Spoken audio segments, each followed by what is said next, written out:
사회문화 1단원 네 번째 시간 상징적 상호작용론 시작합니다. 자, 이제 사회문화의 주요 관점 세 가지를 모두 배우는 거예요. 오늘 배울 핵심 질문입니다. 첫째, 상징적 상호작용론은 우리 사회를 어떤 관점으로 바라보는가? 둘째, 상징적 상호작용론의 강점과 약점은? 그리고 마지막으로 기능론, 갈등론, 상징적 상호작용론을 비교하면 어떤 특징이 있을까? 이렇게 비교하면서 이번 시간을 마칩니다. 자, 일단 상징적 상호작용론을 본격적으로 다뤄보기 전에 저번에 배웠던 걸 다시 짚어볼게요. 자, 선생님이 이런 지금 질문을 던졌죠. 사회란 뭘까? 사회가 뭐긴 뭐야? 지금 배우는 거지. 뭐, 네, 그렇죠. 지금 배우는 게 사회인데 도대체 우린 뭘 배우는 걸까요? 사회를 바라보는 관점을 크게 두 가지로 나누면 거시적 관점, 미시적 관점으로 나뉜다고 했죠. 거시적 관점은 넓게, 미시적 관점은 좁게, 구체적으로 말하면 크게 바라보는 것은 사회 구조, 제도, 자, 이런 걸 가리키는 거라고 했고, 미시적 관점은 개인과 개인의 상호작용을 보는 거라고 했죠. 자, 그런데 이 구조, 제도라는 거는 뭐 계급, 이런 것들이 예시, 계급, 뭐 관습, 규칙,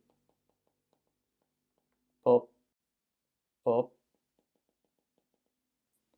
집단, 이런 것들, 뭐 우리가 뭐 사회라고 부르는 것들이라고 말을 할 수도 있을 것 같아요. 뭐 이것들을 외울 필요는 없어요, 여러분. 자, 이런 것들을 이제 구조, 제도라고 말을 하는데 여기 대표적인 이제 이론은 기능론, 그리고 갈등론, 이런 것들이 있다고 했죠. 그래서 이 기능론은 우리 사회의 영역들의 기능이 어떤 것인가에 관심을 가지고, 갈등론은 지배계급과 피지배계급 간의 관계를 분석하면서 어떻게 지배계급이 피지배계급을 착취하는가에 관심 가지는 이론이라고 다뤘습니다. 자, 반면에 미시적 관점은 개인과 개인의 상호작용에 관심을 가진다고 했죠. 어, 왜 그럴까요? 왜 사회를 다루는데 왜 개인이나 개인의 상호작용 이런 거를 봐야 된다고 얘기하는 걸까요? 왜냐하면 이 미시적 관점의 대표적인 오늘 우리가 배울 상징적 상호작용론, 이 사람들은 이 앞에 말한 이것들 있죠. 이런 것들이 다 일종의 허상이라는 거예요. 가짜. 어, 자, 진짜 존재하는 거는 오직 사람뿐이라는 거죠. 자, 이런 거, 구조, 제도 이런 거 여러분 중에 눈으로 본 사람 있나요? 이게 물리적으로 존재하는 건 아니잖아요. 아, 선생님, 법전 있잖아요. 법은 법 책으로 파는데. 이렇게 말을 할 수도 있는데, 자, 그런데 이것도 글자로 적혀 있다고 사람들한테 영향을 미치는 게 아니라, 사람들이 실제로 법을 지키냐 안 지키냐에 따라서 효력이 달라지죠. 상징적 상호작용론의 대표적인 학자인 허버트 블루머는 자, 이런 말을 했습니다. 사회 구조나 체계에 대한 논의는 정당화된 바 없으며 진짜 존재하는 건 오직 개인들과 그들의 상호작용뿐이다. 자, 우리가 저번 시간에 살펴본 갈등론만 예시를 한번 들어볼게요. 갈등론자들은 갈등론자들 이 사회가 지배계급과 피지배계급으로 나뉜다고 하죠. 자, 대표적으로 이 둘을 나누는 방법이 자본가와 노동자로 나누는 방법이에요. 노동자로 나누는 방법인데, 자, 자본가는 생산수단이 뭐냐면 뭐 기업, 토지 이런 거를 소유한 사람을 말하는 거고, 노동자는 거기서 임금을 받으며 일하는 사람이죠. 자, 갈등론자들에 따르면 구조 이런 거 진짜 존재하는 거죠. 그래서 이렇게 생산 수단을 가지고 있는 사람은 노동자를 항상 착취할 수밖에 없어요. 노동자는 자기가 생산 수단이 없기 때문에 착취당할 수밖에 없다는 거죠. 자, 그런데 상징적 상호작용론자들은 이런 게 아니라고 합니다. 노동자는 자기가 노동자이기 때문에 착취당한다 이런 게 아니라 자기가 착취당한다고 생각을 해야 착취를 당하는 것이다. 즉 개인이 어떻게 느끼는지가 중요한 것이다. 이런 관점으로 접근하는 사람들이 상징적 상호작용론자들이에요. 그래서 상징적 상호작용론자들은 구조, 제도 이런 게 진짜 존재하는 게 아니기 때문에 사람들이 어떻게 받아들이는가가 중요하다고 생각하기 때문에 개인들을 바라보아야 우리 사회를 이해할 수 있다고 생각합니다. 상징적 상호작용론자들은 개인을 보아야 한다고 얘기했죠. 그런데 어, 이 개인 인간은 동물과 다른 점이 뭐냐면 인간은 상징을 통해 우리 세상을 이해하는 존재입니다.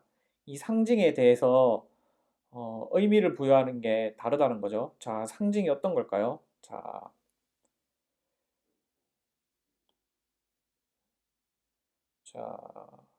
자 이거 뭐예요? 자, 십자가죠. 십자가가 가리키는 게 어떤 거죠? 뭐 교회, 뭐 이런 거겠죠. 자, 이건 뭐예요, 이거? 웃는 표시죠. 자, 뭐 이런 것도 다 상징이죠. 자, 그런데 중요한 건 사람마다 상징에 대해서 서로 다르게 해석을 내릴 수 있다는 거예요. 자, 누구예요? 축구 선수 호날두죠.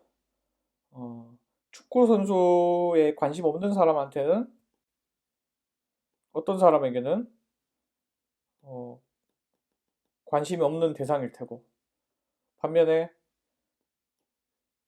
축구를 좀 관심 있고 하는 사람한테는 애증의 대상일 수도 있겠죠. 혹은 뭐 엄청난 분노. 반면에 또 어떤 사람한테는 유벤투스 내가 뭐 내한을 갔다 왔다 그러면 엄청난 분노의 대상일 거예요.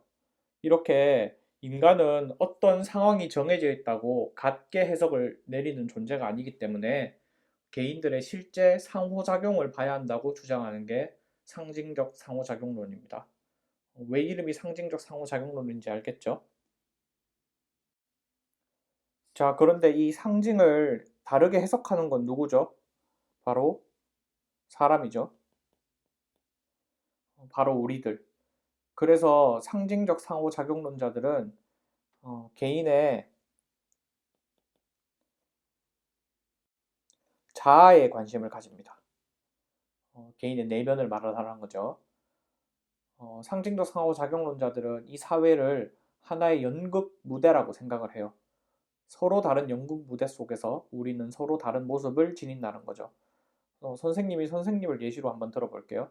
선생님이 수업을 할 때는 선생님으로서 지켜야 할 내 모습과 규칙이 있겠죠. 좀 선생님으로서 권위도 있어 보이고 싶고 학생들이 말 안 들으면 뭐라 할 수도 있어야 되니까 체면도 좀 지켜야 되고 모범도 보이고 해야 되잖아요. 그런데 만약에 선생님이 친구랑 놀 때는 또 완전 다른 모습이 되는 거죠. 또 선생님이 온라인 게임을 한다. 그런데 뭐 누가 트롤 짓을 한다. 막 그러면 선생님도 열받아가지고 막 채팅치고 할 수도 있겠죠.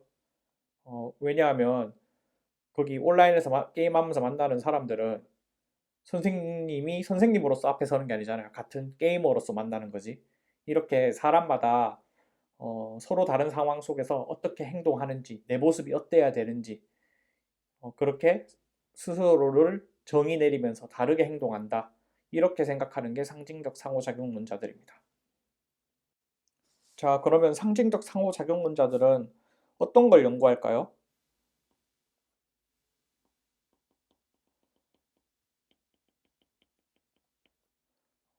개인이나 상호작용을 관심을 가진다고 했죠. 그래서 이 개인들을 이제 인터뷰도 하고 그리고 어떤 상황을 관찰도 합니다. 예를 들어 상징적 상호작용론자들이 학교를 연구한다 그러면 교사들 인터뷰하고 학생도 인터뷰해보고 그리고 뭐 수업도 관찰해보고 하는 거죠. 그리고 뭐 위반 실험이라고 불리는 재미있는 실험을 하기도 합니다. 자, 예를 들어 학교에 갔어요. 학교에서는 학교에서 지켜야 될 규칙이 있죠. 그런데 위반 실험은 이 규칙을 한번 일부러 어겨보는 거예요. 예를 들어 이제 학교 뭐 수업을 연구해 보고 싶다. 그러면은 이제 가짜 선생님을 미리 연구자로 선정된 선생님을 이제 뭐 투입을 시켜요. 그럼 선생님이 원래 수업 시간에서 선생님으로서 모습이 있죠. 그런 것들을 갑자기 그냥 위반을 해보는 거죠. 뭐 예를 들어 뭐 선생님이 뭐 수업 시간에 수업을 전혀 안 하면 학생들은 어떻게 행동을 할까?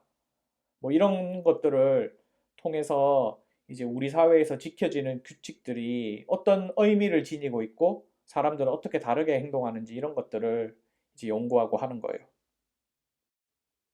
자, 그러면 상징적 상호작용론의 강점과 약점은 무엇일까요?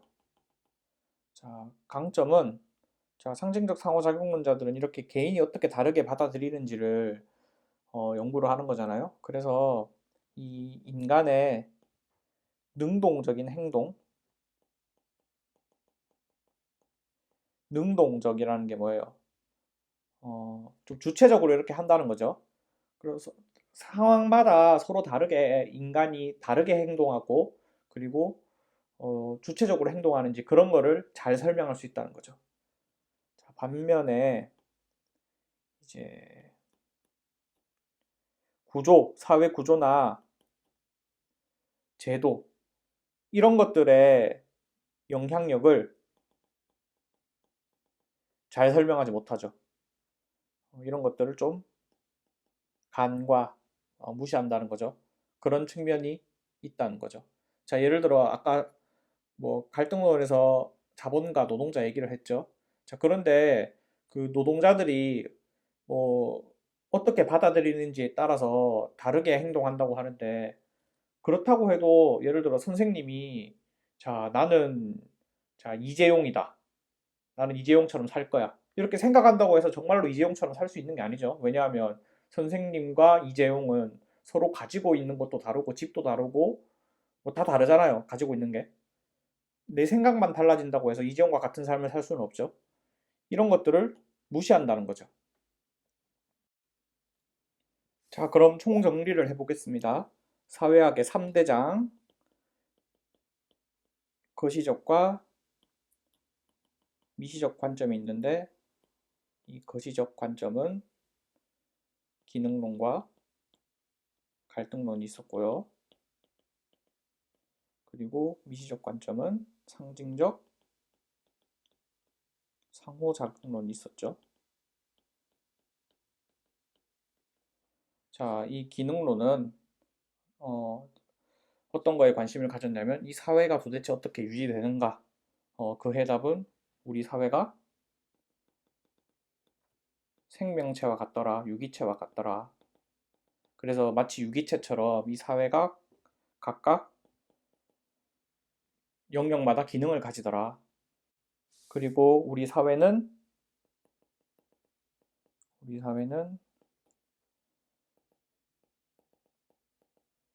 통합된 가치를 분명히 지니고 있다. 이렇게 얘기하는 게 기능론이었고요.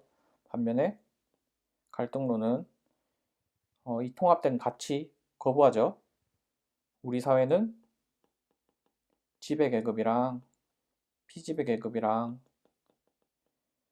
맨날 갈등하는 그런 사회다. 왜냐하면 이 지배계급이 희소자원을 이 피지배계급에 비해서 많이 차지하고 있기 때문에 그래서 이 지배계급이 어떻게 이 피지배계급을 등쳐먹는지 그런 거를 연구하는 게 갈등론이라고 했죠. 반면에 오늘 배울 상징적 상호작용론자들은 니들이 이렇게 기능론, 갈등론 니들이 하는 거대한 얘기에 관심이 없다. 결국 우리 사회는 개인들로 이루어진 사회고 이 개인들과 개인의 상호작용에 우리는 관심을 가질 거다.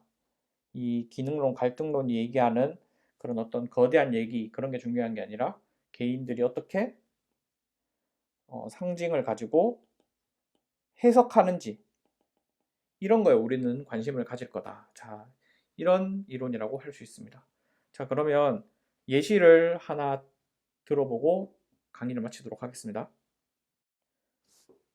자, 여러분한테 친숙한 예시를 하나 들어볼게요. 야자. 야자로 한번 기능론, 갈등론, 상징적 상호작용론자들은 이 제도를 어떻게 연구할지 선생님이 한번 가상으로 얘기를 해볼게요. 자, 기능론자들은 이 야자를 바라보면 어떻게 바라보냐? 자, 기능론은 우리 사회가 어떻게 유지되는가에 관심을 가지는 이론이라고 했죠. 마찬가지로 이 야자라는 기능이 학교라는 게 계속 유지되기 위해서 어떤 도움을 주는가 이런 거를 연구한다고 생각하면 될 거예요. 야자라는 제도가 있어서 뭐 부족한 학생들은 뭐 수업 시간에 부족하게 느끼는 학생들은 뭐 공부를 해서 학교에 뭐 만족감을 준다든지, 그리고 뭐 교사들에게도 야자 제도는 뭐 도움이 될 수 있다. 뭐 야자에 잘 참여하는 학생들을 교사들은 모범생으로 분류하고, 그렇지 않은 학생들은 이제 뭐 공부에 별 뜻 없는 학생들로 분류하는 뭐 그런 기능도 있더라. 뭐 이런 식으로 기능론자들은 접근을 할 것 같고요. 반면에 갈등론은 항상 지배와 피지배의 틀로 본다고 했죠. 이 기능론자들은 아까 말했듯이 야자가 학교 그리고 학교 구성원들 위해서 어떤 기능을 가지고 있냐 이걸 본다고 했고, 갈등론자들은 항상 지배와 피지배의 틀로 바라본다.